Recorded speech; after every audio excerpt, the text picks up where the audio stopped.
It all started in my backyard on Harding Avenue in Venice, California. From there I hit the blacktop of my elementary school, then along to the gyms, fields, and courts throughout the west side of Los Angeles. Soon I wasn't just playing, I was coaching and directing, and before I knew it, I was promoting and announcing around the country. I was getting to hang out with these great athletes, witness some legendary games, and really enjoy some iconic venues. From my earliest memories of Coach John Wooden leading UCLA to NCAA basketball titles, it inspired my family, friends, and me to organize the world's largest backyard volleyball tournament in my own backyard. Eventually, I was appointed a position on the AAU Sullivan Award Committee that recognizes the nation's top amateur athlete. Well, it's been quite a trip around the sports block. I'm Denny Lennon, and this is Sports Stories.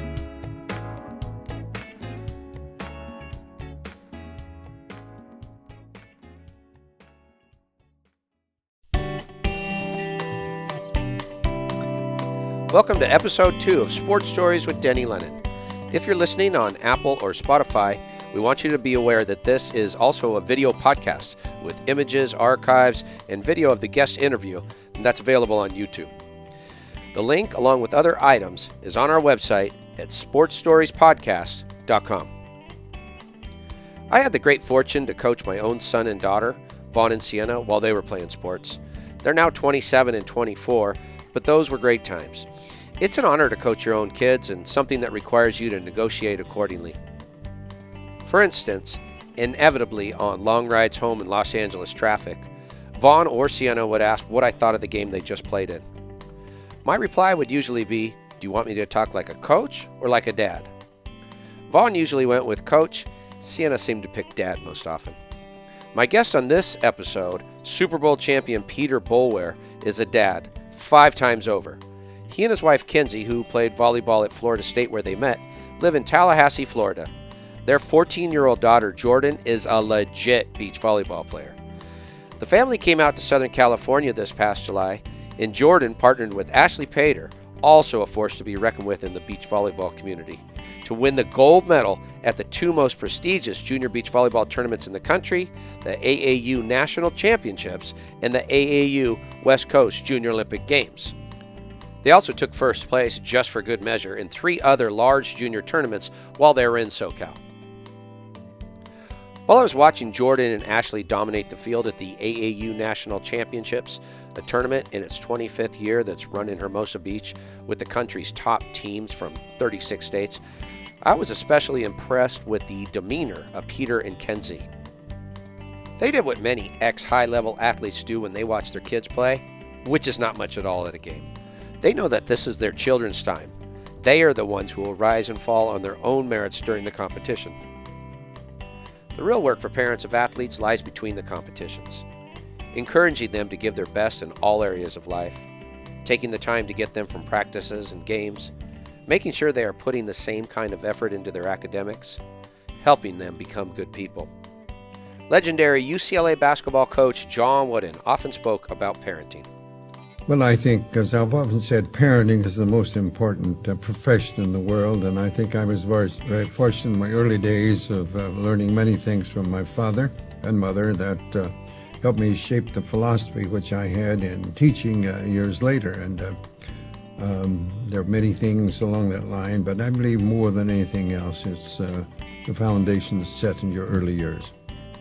Peter Boulware was an All-American and the 1995 National Defensive Player of the Year at Florida State, where he played for the legendary coach Bobby Bowden. Bowden won 2 national titles at FSU and was just a few feet wide right of perhaps a couple more. You know the Seminoles. They're the team with Chief Osceola riding on a horse with a spear that he throws into the ground. The fans all do the tomahawk chop chant. I wonder if I have permission to do that chant. I think FSU is okay to do all that stuff since someone may or may not have gotten permission from some council that meets in a casino in Oklahoma, maybe, something like that. Anyhow, Peter is one of many prominent FSU football players, a long list that includes, wait for it, Burt Reynolds. That's right, buddy. The Longest Yard, Smokey and the Bandit, Boogie Nights, The Dinah Shore Show. R.I.P. Burt Reynolds, one of the greats. I should have asked Norm Macdonald from SNL to come on and do an impression. Okay, I digress. Peter was the 4th pick in the 1997 NFL Draft to the Baltimore Ravens. The Ravens had replaced the beloved Colts in Baltimore. The Colts bolted for Indianapolis in 1984, but in 1995, the Cleveland Browns moved to Baltimore. The city of Cleveland, however, was not putting up with owner Art Modell's shenanigans, and they sued to keep their name, history, and colors. Incidentally, part of the group that fought for Cleveland to keep their intellectual property was Sports Story's Episode 1 guest and AAU President Roger Gowdy. Go Brown Dogs! Anyhow, when Baltimore was without a name, they leaned on city history. Since the best ever TV show The Wire had yet to be created, the nod went to Baltimore resident Edgar Allan Poe, a mid-19th century writer best known for his Tales of the Macabre. Poe's The Raven became the moniker that the team would use forevermore. Boulware was an instant hit with the Ravens, being named Defensive Rookie of the Year in 1997. He would go to 4 Pro Bowls and set the team's all-time sacks record. He sacked quarterbacks like Heather Locklear took down assailants with her baton on T.J. Hooker. Now that you just have to look up on YouTube.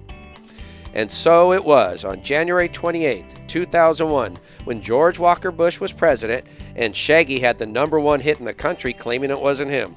Peter Boulware, number 58 in your program, lined up alongside Hall of Fame linebacker Ray Lewis on one of the greatest defensive teams in NFL history and put a 34-7 beatdown on the New York Football Giants to win Super Bowl 35.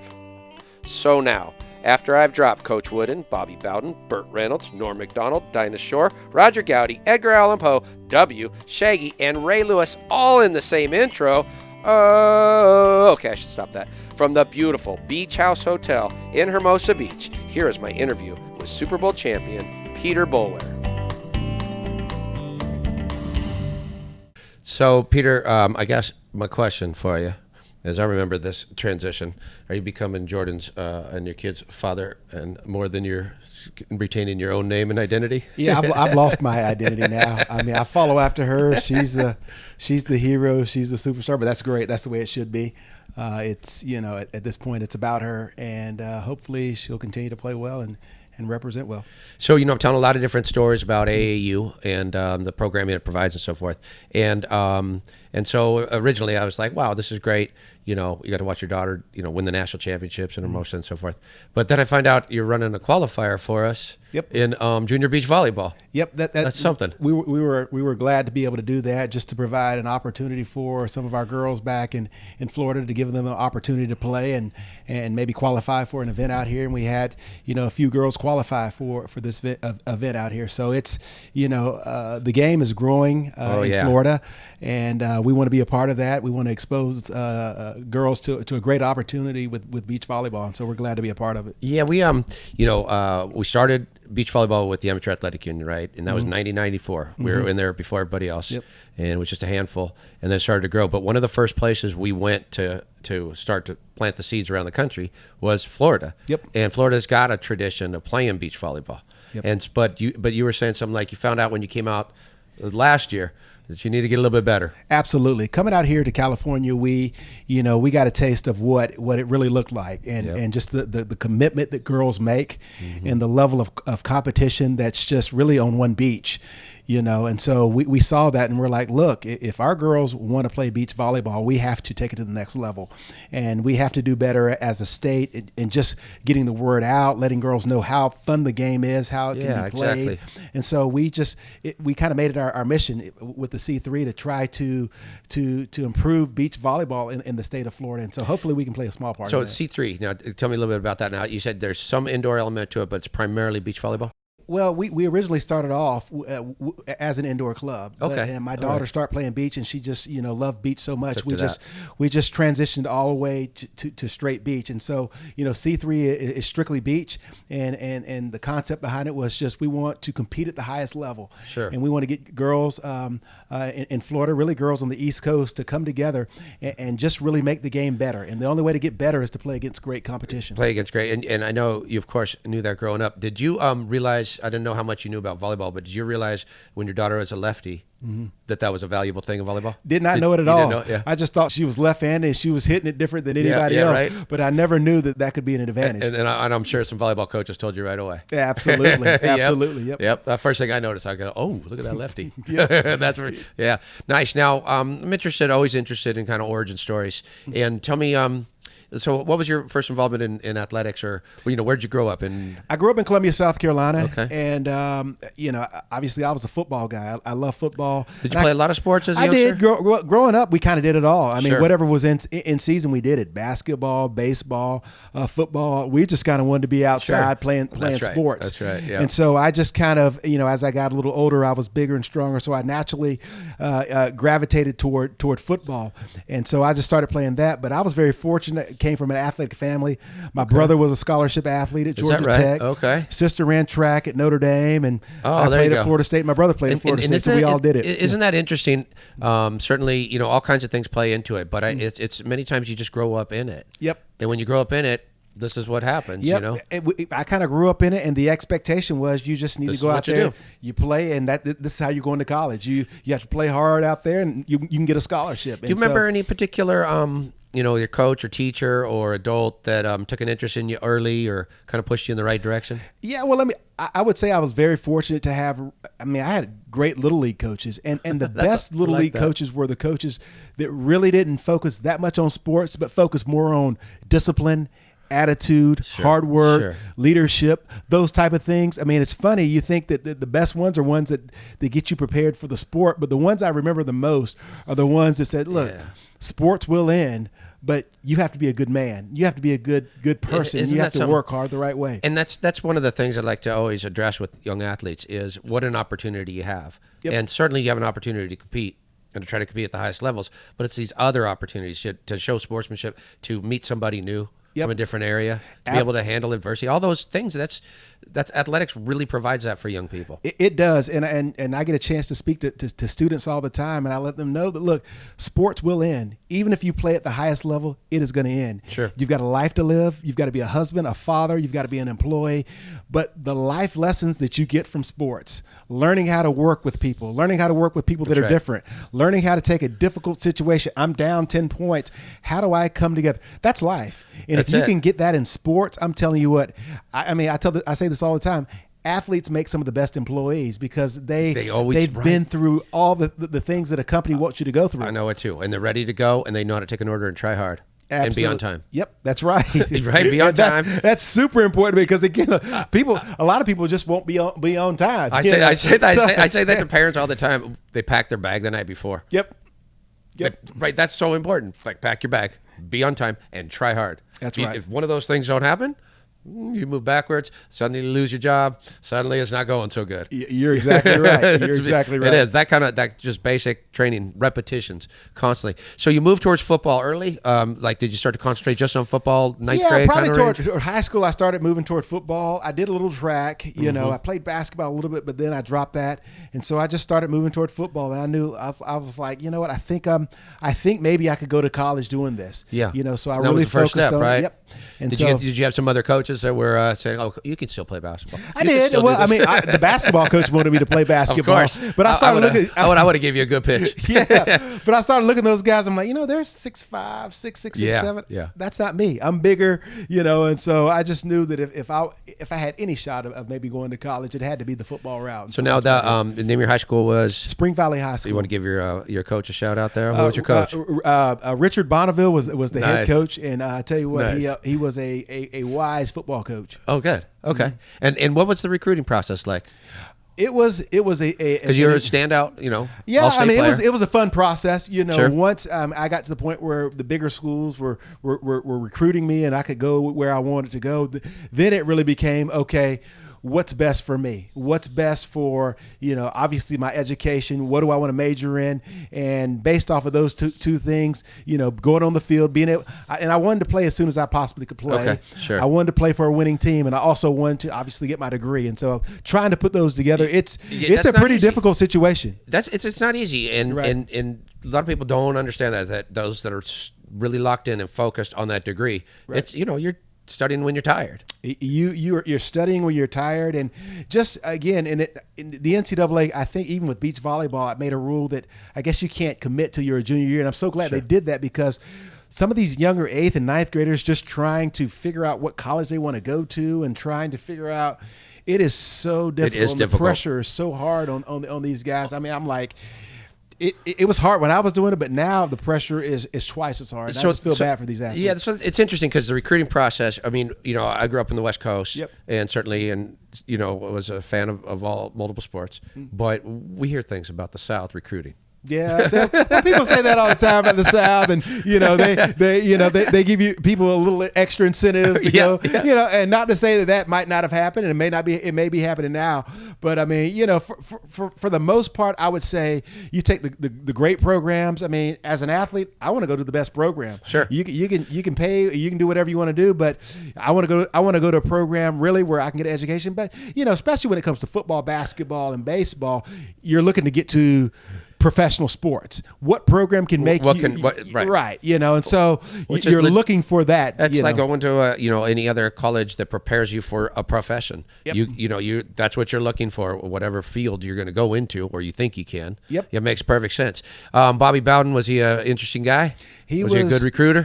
An incredible recruiter, incredible person. As we talked about those life skills, sure. A guy that was like, when he sits in your house and talks to your mom and dad, he says, "Look, I'm more interested in the man than I am the football player." And a lot of coaches will tell you that, and they're like, whatever. Bowden meant that. When you got there, he was interested in good. He was good in the living room.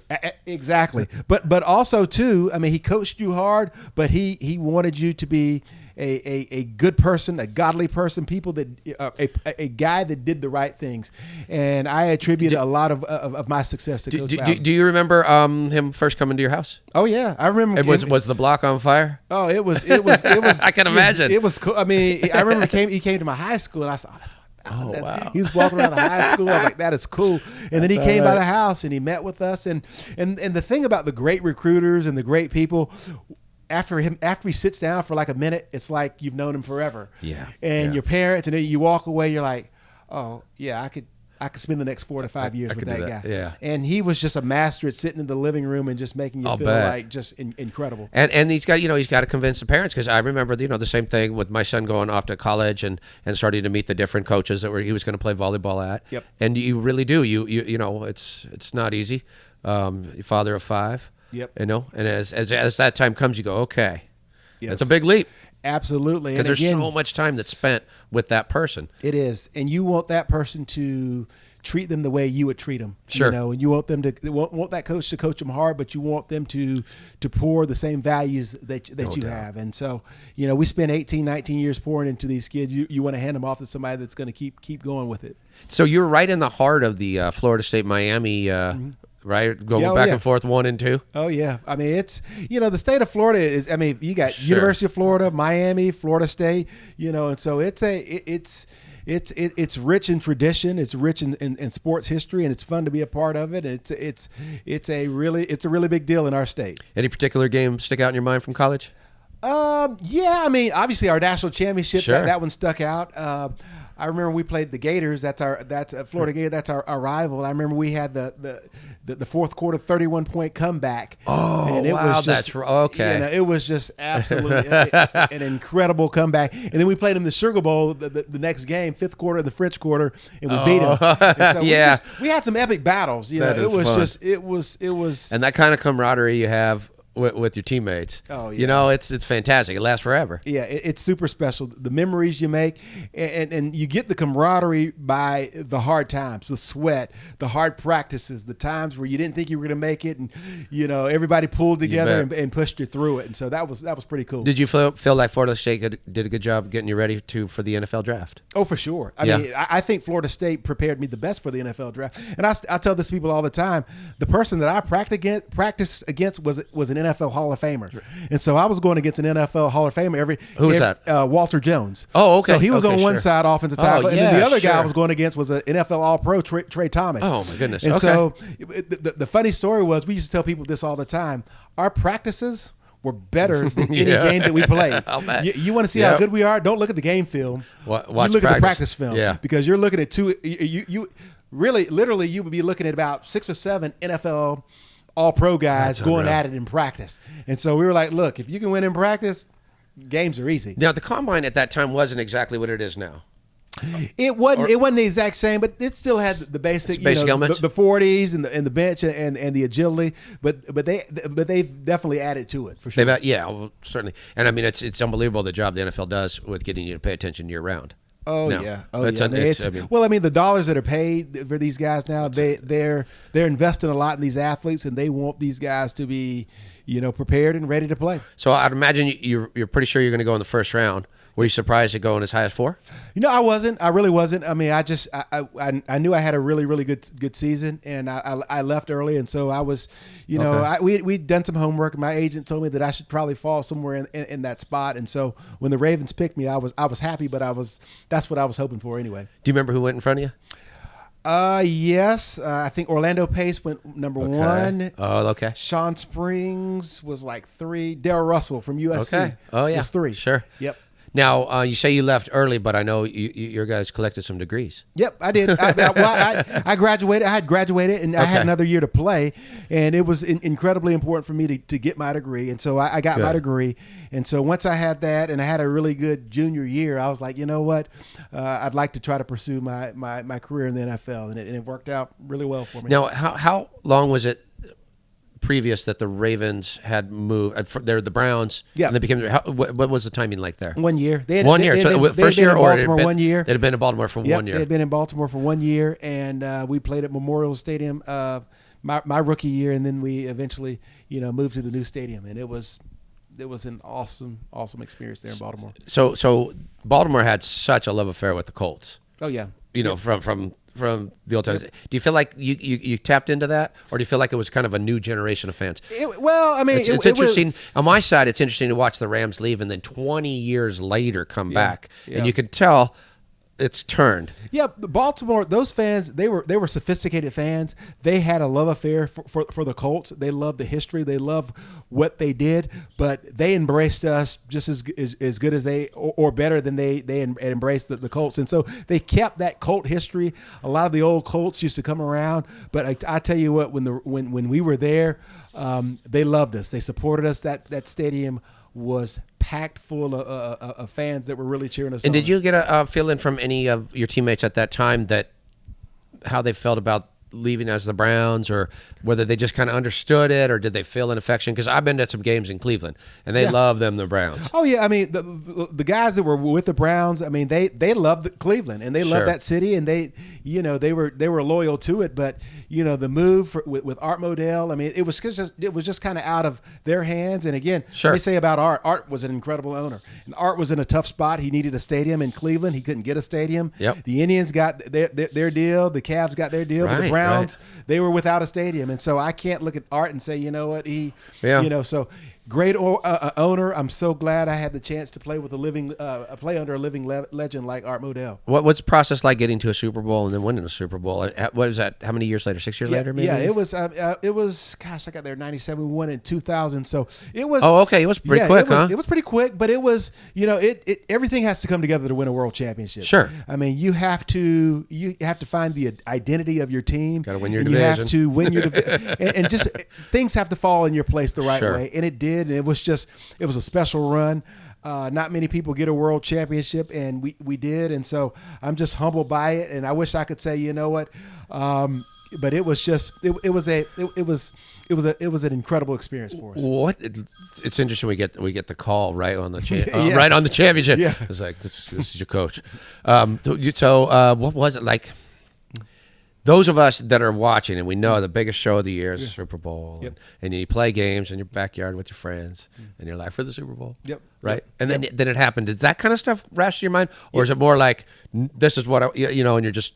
Well, I tell people what this rushes all the through time. your mind? That very same thing. As a child, you think about it, you dream about it, but you never think you're going to do it. Right. You never think you're going to play in it. But we won it and played it, and I was like, this is this is what I used to dream about. Wow, this is what a lot of kids dream about, and we did it. And Yeah. so that's why anytime Major League, NBA, NFL, whatever, NHL, you win a championship, it's divine, it's wonderful, and you're just thankful that you had an opportunity to be on that history list. So you knew you were savvy enough to know coming in, this isn't lasting forever. Yep. You got your degree. Yep. Were you making plans while you're still competing? I was. What you thought you might want to do? I was, and again, I'd say that's probably one of the most difficult things to try to do, and I had great parents, and I was preparing myself, but I never thought my career would get cut short. I was playing 9 years. I thought I was going to play another 3 or 4, and I got hurt, but still, I made preparations. Okay. I invested. I had some things going, and so I had a plan to transition. But when that time came, it was difficult. It was tough. It was tough, and it took a couple of years for me really to get football out of me, to get playing in front of 90,000 people that rush out of you, and just becoming just a normal person. In Ray Lewis, and he was part of your linebacking crew, right? Yep. And I would imagine it's certainly you're playing and forming those bonds, but you're seeing them all the time. You're seeing these guys, and all of a sudden now you don't. Yeah, I mean, I'm seeing them play, and I'm like, they're playing. Yeah, I'm hurt. I'm not. over this here, is, and that's so gotta be tough. That's probably the toughest part, because again, it's the relationships that are at the heart of it. That's it. That's what keeps you going. Those are the things that bond you. And really, in your mind, you can play, but your body, when your body gives out, or your knee or something gives out, then you're just it's done. And unfortunately, most people, especially in professional football, an injury takes them out, and that's just part of it. It's just a violent sport. Injury takes you out, and you've got to be ready for it, because it's going to happen for a lot of people. What was your first step once you figured you were retired? What was the first step? Where were you heading?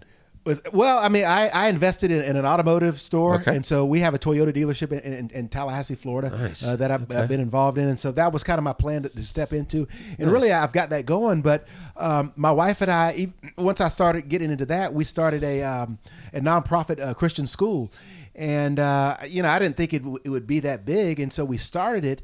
And 10 years later, we've got 300 students. We go K through 12, and it's we find ourselves spending a lot of time in that school, investing in kids and investing in just trying to help kids become leaders. And I tell you what, it has been. You'd ask me why I was playing, would I like doing that? I would say no, but now that I'm in it, I love giving back to the community, and I love helping those kids. Oh, that's brilliant.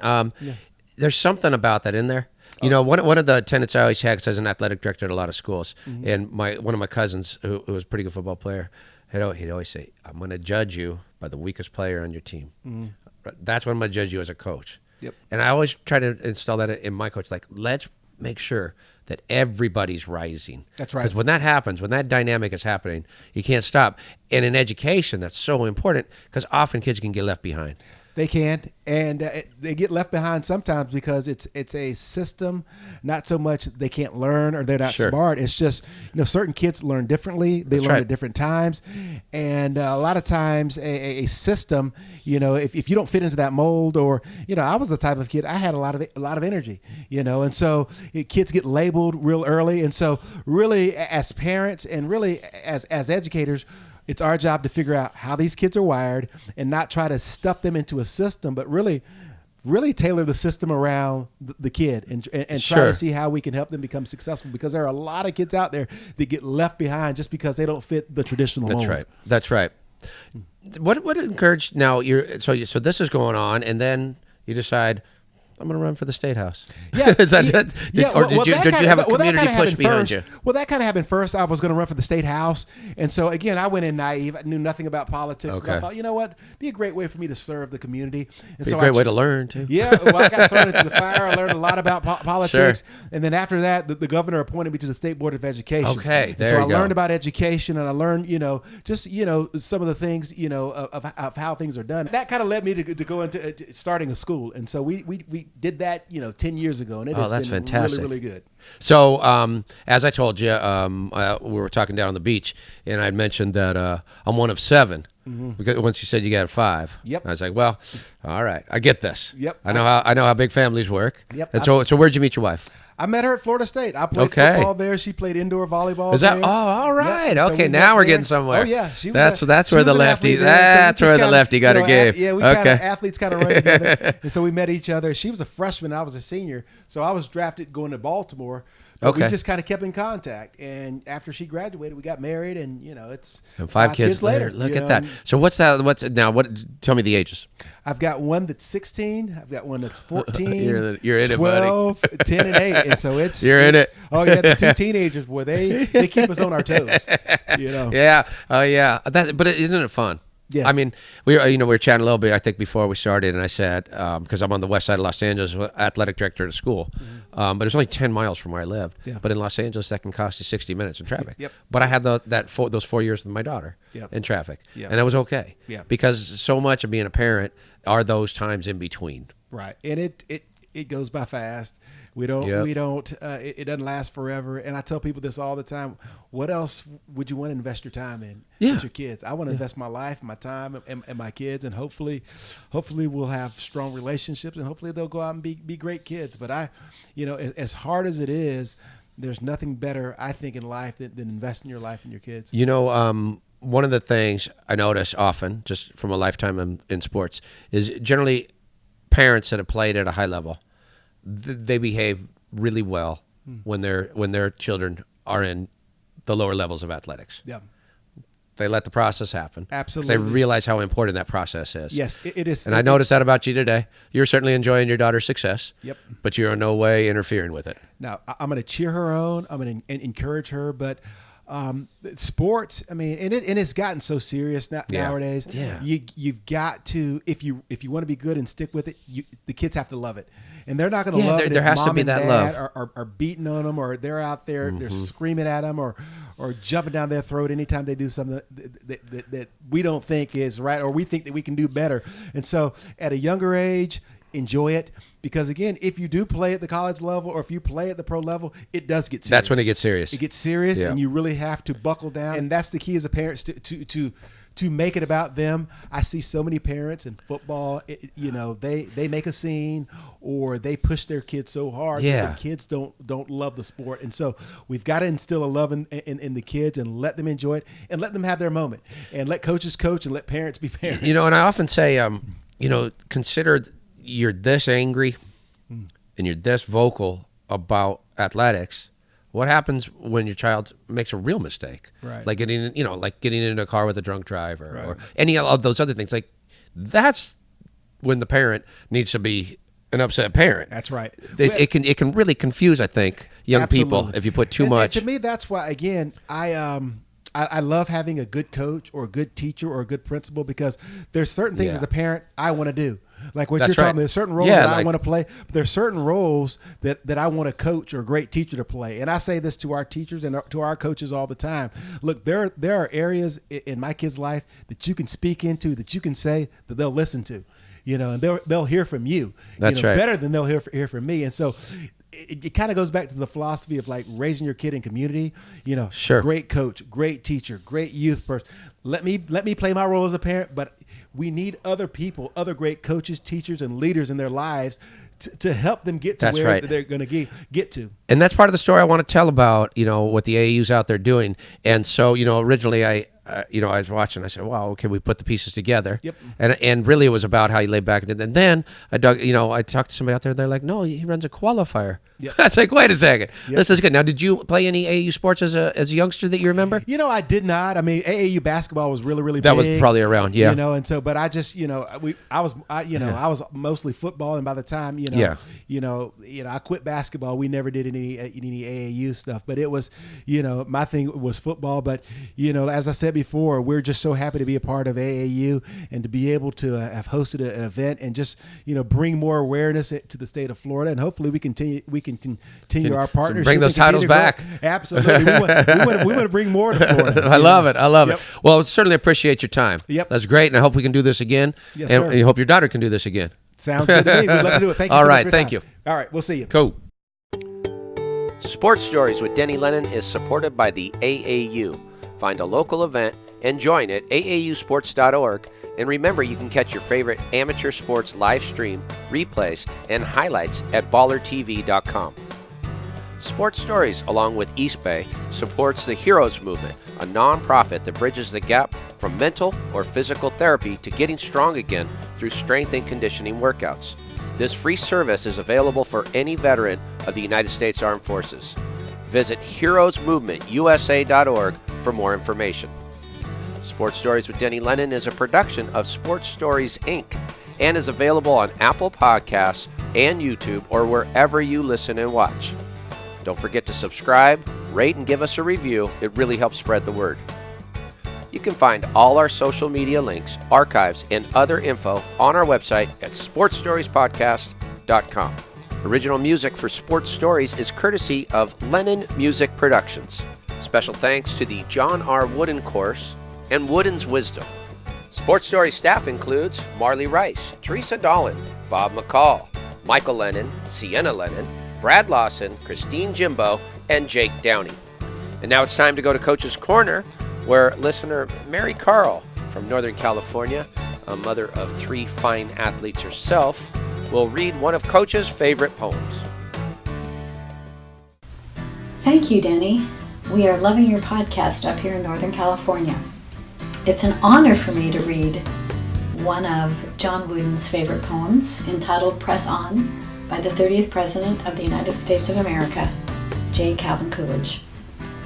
Nothing in the world can take the place of persistence. Talent will not. Nothing is more common than unsuccessful men with talent. Genius will not.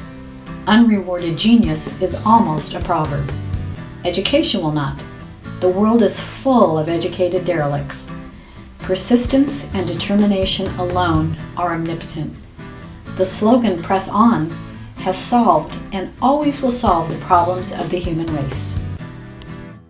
If any one of our listeners would like to read one of Coach Wooden's favorite poems for a future show, go to our website at sportsstoriespodcast.com and click on the Coach's Corner link. As always, we leave you with a song from the band Venice.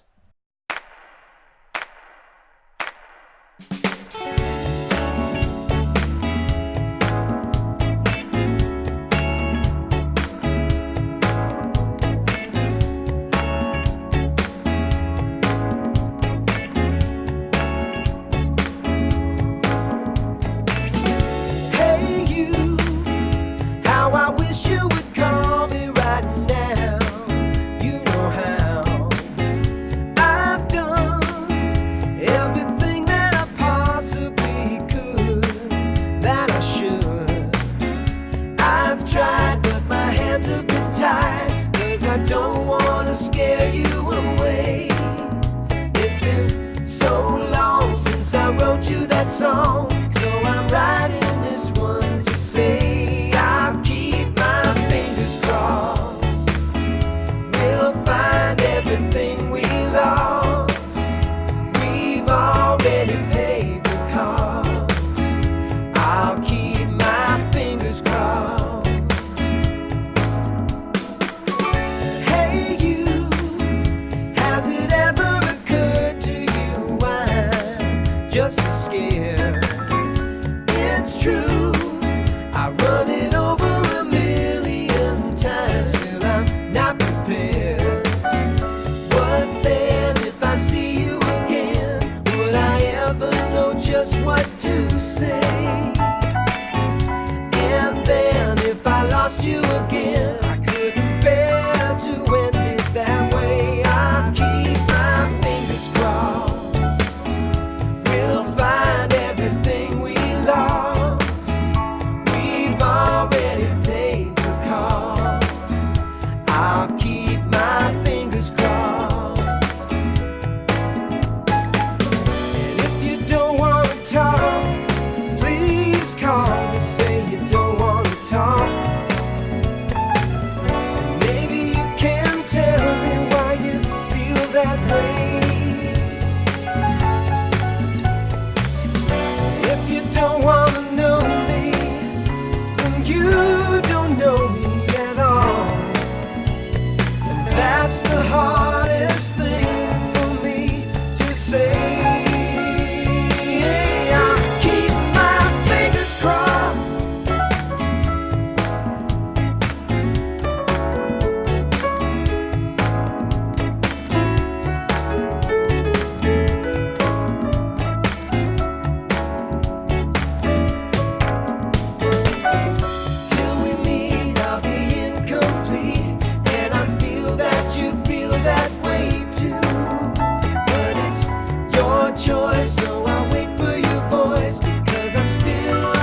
Kick it out, Book.